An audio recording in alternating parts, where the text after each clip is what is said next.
Valentin. Donc vous l'aurez compris, cela a été souligné à plusieurs reprises, notre action a pu se développer sur ce territoire des Yvelines avec une impulsion du département, de l'agence interdépartementale Activity. Et depuis 2 ans, nous avons eu eh bien, la chance, et aussi avec le travail très sérieux et très enthousiaste de Fatima, d'attirer de nombreuses entreprises à rejoindre les rangs de l'APELS pour accompagner des jeunes vers l'emploi et permettre aux jeunes pépites du territoire de s'insérer via le parcours notamment Déclic Sportif. Donc nous allons récompenser et entendre un certain nombre de partenaires, mais avant de les appeler sur scène, je vous propose eh bien, d'écouter des jeunes pépites des Yvelines qui ont intégré les rangs de Keolis et de voir leur retour d'expérience sur le parcours.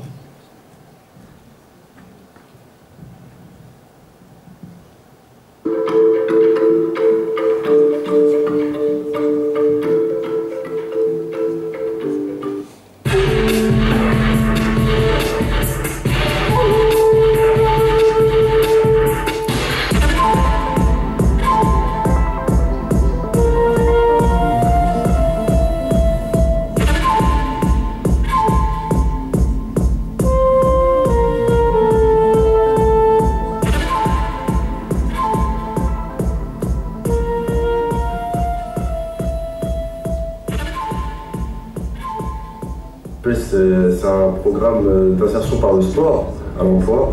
Du coup, c'est un truc que je connaissais pas du tout. J'ai trouvé ça très intéressant. Ça a permis de mélanger les valeurs du sport avec celles du travail. Ça m'a beaucoup aidé à me préparer à l'entrée en entreprise. Beaucoup aidé.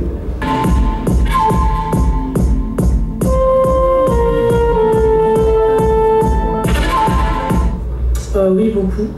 Je ne m'attendais pas à faire du sport, voilà. Mais ça m'a permis de travailler en équipe, de travailler sur certains modules, la confiance en soi, la gestion des conflits, faire des mises en situation quand on sera en poste, voilà, et la gestion du stress.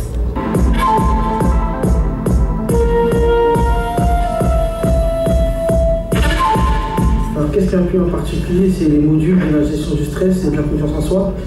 J'ai pu apprendre à gérer mon stress, par exemple parler là, ou la posture. Avant je ne savais pas le faire, aujourd'hui j'arrive très bien à avoir mes mots. Et la confiance en soi, quand je suis arrivé, j'avais des tigres.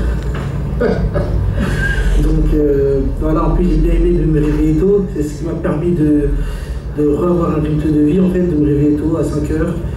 Comme ça je sais que quand je viendrai ici, je serai toujours opérationnel. Moi, ce qui m'a plu en particulier, c'est d'apprendre à parler, à développer dans les personnes qu'on ne connaît pas, la gestion du stress aussi, et la confiance en soi, ça m'a beaucoup plu. Voilà. Alors, ce qui m'a plu en particulier, c'est en fait on a été préparé à intégrer l'entreprise. C'est un plus, c'est bénéfique. Ensuite, on a aussi travaillé sur soi-même, on a travaillé sur la confiance en soi, la gestion du stress. En plus de ça, on a eu aussi beaucoup d'intervenants. On a eu un diététicien qui nous a fait un cours de 2 heures, qui nous a bien expliqué l'hygiène de vie à avoir avec le travail, en rentrant chez soi. C'était bien détaillé, c'était très intéressant. On a aussi eu un sportif professionnel de sport de combat, qui avec toute son expérience, qui nous a aussi donné des conseils sur la maîtrise de soi-même au travail, et c'était aussi très intéressant.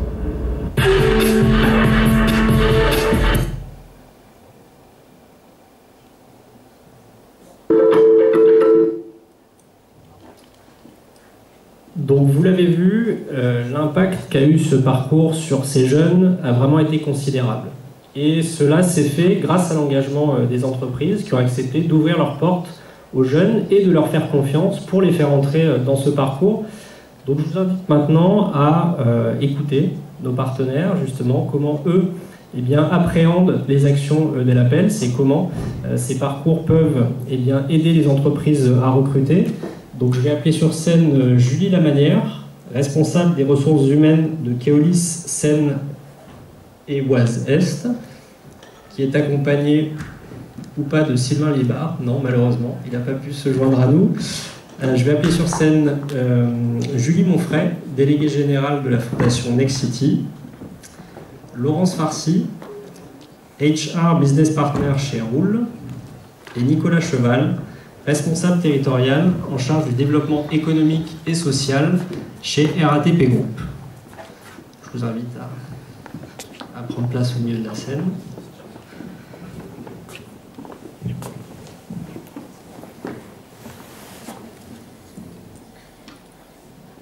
Alors peut-être on va pouvoir commencer par Julie, la manière de Keolis, pour faire le pont avec la vidéo. Donc nous avons vu des jeunes Yvelinois, chauffeurs de bus, nouveaux chauffeurs de bus dans cette petite vidéo. En quoi le parcours de la PELS vous a permis de répondre à vos besoins de recrutement? Alors aujourd'hui, le transport est un métier en tension. On a énormément de difficultés pour recruter. On cherchait un nouveau moyen de recruter, un nouveau sourcing. Et d'autant plus qu'on, par expérience, on s'est rendu compte que former des futurs conducteurs n'était pas toujours concluant. Il manquait la phase savoir-être qui n'était pas toujours au rendez-vous, et ce qui faisait que même si certains avaient leur diplôme, derrière, ils n'étaient pas forcément présents en entreprise. Donc l'appel avait une double action, et développer nos moyens de recrutement, et aussi derrière, une fois qu'on a formé les futurs conducteurs, en fait, qui restent en entreprise, tout simplement. Tout à fait. Et votre initiative, donc dans les Yvelines, a vraiment été pionnière pour le groupe Keolis. Ça a été une expérimentation qui a été menée ici et qui a été suivie ensuite par le groupe. En 2023, c'est 5 territoires différents, en Île-de-France et ailleurs dans les territoires, qui vont être menés sur le même modèle pour intégrer des chauffeurs de bus. Alors pourquoi avoir renouvelé déjà cette expérience? Parce que vous renouvelez l'expérience en 2023. Et pourquoi Keolis s'engage comme ça pour l'inclusion par le sport dans sa politique de recrutement? Alors si on a renouvelé l'expérience et que la première fois ça a été concluant, sur la première session donc, qui a été réalisée il y a un an, on a lancé ça en mai dernier, l'année dernière, il y a un an tout pile. Sur les 11 candidats, aujourd'hui j'en ai 9 qui sont en poste. Ce n'est juste du jamais vu. Donc c'était vraiment très très concluant.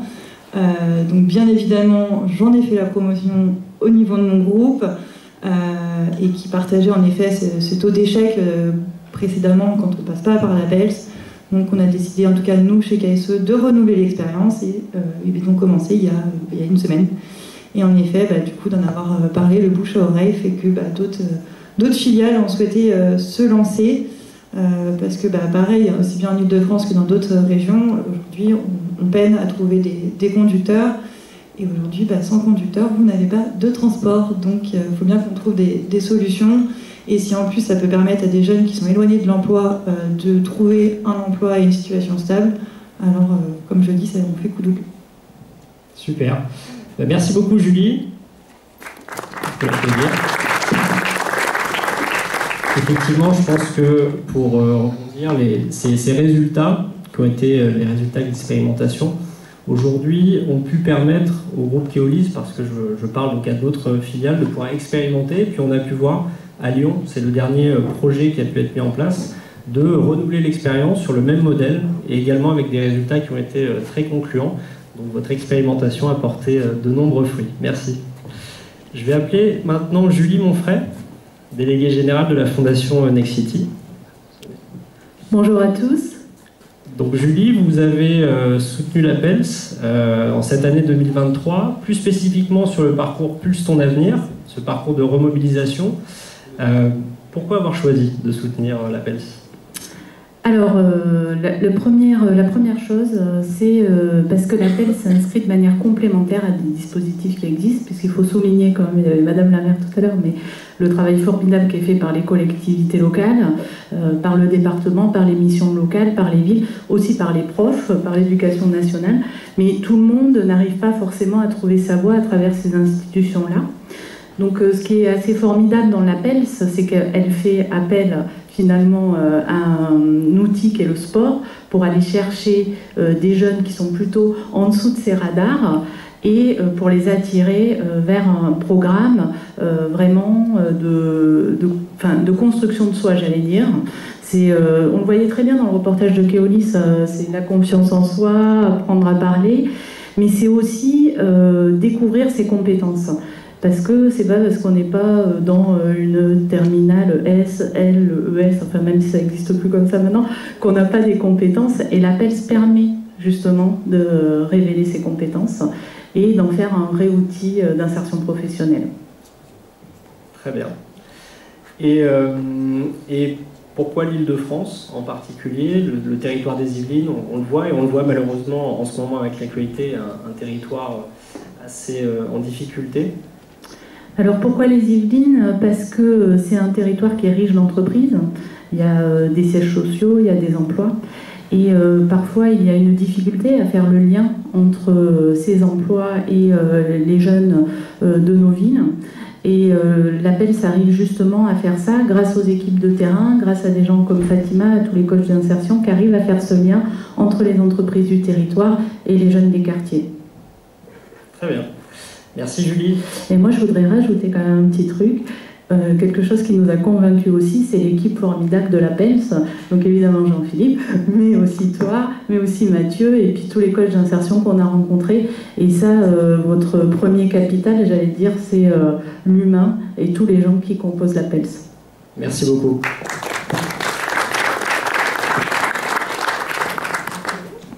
On va continuer avec Laurence. Bonjour Laurence. Bonjour. Alors vous, votre entreprise roule et est nouvelle dans le dispositif Déclic Sportif. Vous allez lancer votre premier projet en septembre 2023. Alors je vais vous laisser peut-être présenter le projet et le métier qui va être visé par ce projet et pourquoi avoir choisi d'intégrer dans votre politique de recrutement cette politique innovante. Très bien, merci. Alors nous, on a choisi le projet Déclic. Et ce qu'il faut savoir, c'est que Roule est une entreprise du coup qui est une assurance complémentaire automobile, et du coup on a un tiers de nos salariés qui sont des conseillers clients. Et on recrute tous les ans des groupes de 10 à 15 conseillers clients du coup par mois. Et ce sont des métiers difficiles à trouver car ils sont chassés par beaucoup d'autres entreprises. Et on a rencontré depuis plusieurs années des difficultés à les recruter. Donc on a fait appel à notamment de l'outsourcing. Et cette année, on va essayer, les enjeux en tout cas de la direction relations clients sont encore plus importants que l'année dernière. Et la deuxième raison pour laquelle on a fait appel à APELS, on a décidé de travailler activement sur le sujet de la diversité en 2023. C'est quelque chose qui a été vraiment nouveau, qui a été mis en place par des collaborateurs et un organisme qui s'appelle SysUp. Et on a travaillé sur une vision de la diversité et de l'inclusion. Et voilà, ce qu'il faut savoir, alors je vais vous lire notre vision. Donc c'est un club automobile ouvert à tous et à toutes. Nous le voulons aussi pour l'interne. Chez Roule, nous favorisons les liens et la différence car ils sont créateurs de valeurs durables. Nous agissons pour une plus grande diversité des profils et pour que chaque collaborateur puisse s'épanouir dans la durée et en toute sérénité. Et du coup, de cette vision a découlé finalement plusieurs actions de l'équipe, notamment RH et recrutement, dont je fais partie, et notamment agir sur le recrutement pour être plus inclusif. On a rapidement pensé à la relation client pour commencer déjà en interne, et parce qu'on a des volumes du coup de recrutement tout au long de l'année, et c'est un métier du coup avec des soft skills très importants. Et après, du coup, on a été mis en lien avec APELS car on a une fondation en interne où on donne des codes de cours de classe de la route à des personnes qui ont notamment des problèmes cognitifs, voilà, qui ont du mal à parler français. Et du coup, c'est dans ce cadre-là que APELS a fait appel à notre fondation pour un projet de financement. Et après, le reste est historique. Très bien, je vous remercie. Merci. Et notre projet qui va démarrer en septembre. Je crois que le coach d'insertion par le sport qui va accompagner les jeunes pour arriver chez Roule se trouve dans la salle. Il est là-bas. Et qui est aujourd'hui donc en phase de détection pour sélectionner les jeunes qui pourront rentrer dans ce parcours. Vous l'avez dit, je vais rebondir sur ce métier de relation client, ce métier commercial. Clairement, c'est un métier de soft skills. Pas besoin d'avoir Bac+12 pour être un bon commercial. et des jeunes aujourd'hui dans les quartiers, des jeunes sportifs qui ont cette appétence commerciale, cette appétence de se dépasser. Il y en a énormément et c'est pourquoi nous avons aussi vraiment une spécialité aussi à l'APELS sur les métiers bancaires, mais ce sont beaucoup des métiers commerciaux où nous allons chercher des jeunes qui ont envie de se dépasser, qui atteignent leurs objectifs et qui sont aujourd'hui, qui font les beaux jours des entreprises en recherche de métiers commerciaux. Je vais maintenant donner la parole à Nicolas Cheval de la RATP. Merci Bertrand. Nicolas, donc vous avez participé depuis 2 ans à de nombreuses initiatives sur le territoire des Yvelines auprès de l'APELS, des actions de terrain, des actions événementielles. Vous avez rencontré de nombreux jeunes. Selon vous, en quoi ces actions permettent aux jeunes de s'épanouir et de s'insérer socialement et professionnellement ? Tout d'abord, je pense que... bonjour à toutes et à tous, dans un premier temps. Je pense que le sport est un formidable vecteur d'inclusion et qu'avec le sport, on ne triche pas. Et c'est vrai que nous, en tant qu'entreprise, on recherche des compétences et de voir le travail qui est fourni par les structures, ça nous permet à nous de détecter justement ces compétences. Et moi, quand j'ai pu voir effectivement plusieurs actions de l'APELS sur le terrain, je me rends compte du travail formidable qui est fait, de faire monter justement ces jeunes en compétences. Et ça nous permet à nous de pouvoir aller les chercher pour après les recruter au sein de notre entreprise. Et vous qui êtes un ancien sportif, si je ne me trompe pas, oui. Toujours sportif, mais un peu moins quand même maintenant. Grand sportif. Quel est votre regard justement sur ce transfert de compétences du sport vers l'entreprise et peut-être plus particulièrement vers les métiers de la RATP qui sont assez nombreux et assez divers? Alors en fait, ça reprend un petit peu ce que je disais auparavant, c'est que les compétences, elles sont là chez les jeunes. Parfois, il suffit de juste les aider à avoir confiance en eux. Mais je pense que c'est un travail collaboratif, c'est-à-dire que ce qui est fait en termes d'inclusion par le sport, le partenariat avec les entreprises, c'est un parcours d'accompagnement, mais qui dit parcours d'accompagnement, ça ne veut pas dire voilà, nous on a des besoins, on a des prérequis, à vous de nous trouver des personnes. C'est aussi participer à cet accompagnement en faisant des visites d'entreprise, en allant les voir aussi pendant leur parcours, parce que c'est montrer aussi l'importance qu'a l'entreprise et qui, vis-à-vis de ses futurs collaborateurs, pour leur dire que voilà, vous allez entrer dans un groupe, dans une entreprise, mais dès maintenant, on est là aussi pour vous accompagner. Et ça, pour moi, c'est le plus important. C'est ce rôle, finalement, de casser les barrières, d'un côté comme de l'autre.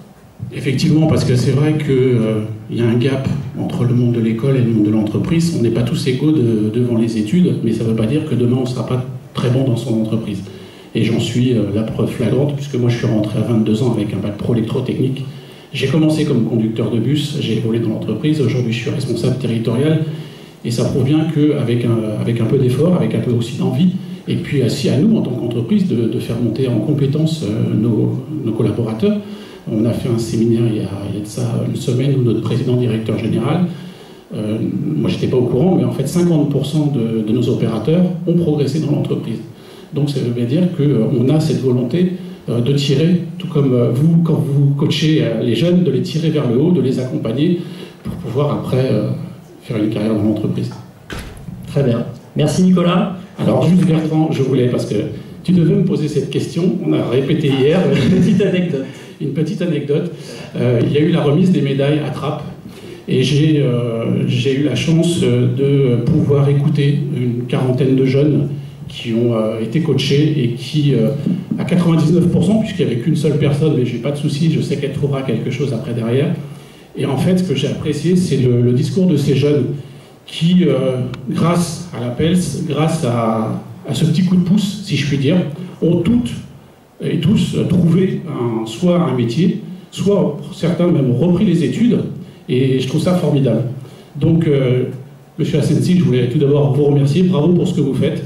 Fatima, tu sais ce que je pense de toi et bravo pour la richesse de nos échanges. Et puis enfin, vous les coachs, parce que moi, sans mes conducteurs de bus, j'aurais pas de travail. Vous, les coachs, vous êtes aussi des personnes qui sont les plus importantes, je dirais, au sein de cette structure, parce que sans vous, on aurait du mal à coacher ces jeunes. Donc bravo pour tout ce que vous faites. Et puis, Je vous souhaite une très bonne fin de journée. Merci à tous les deux. Merci.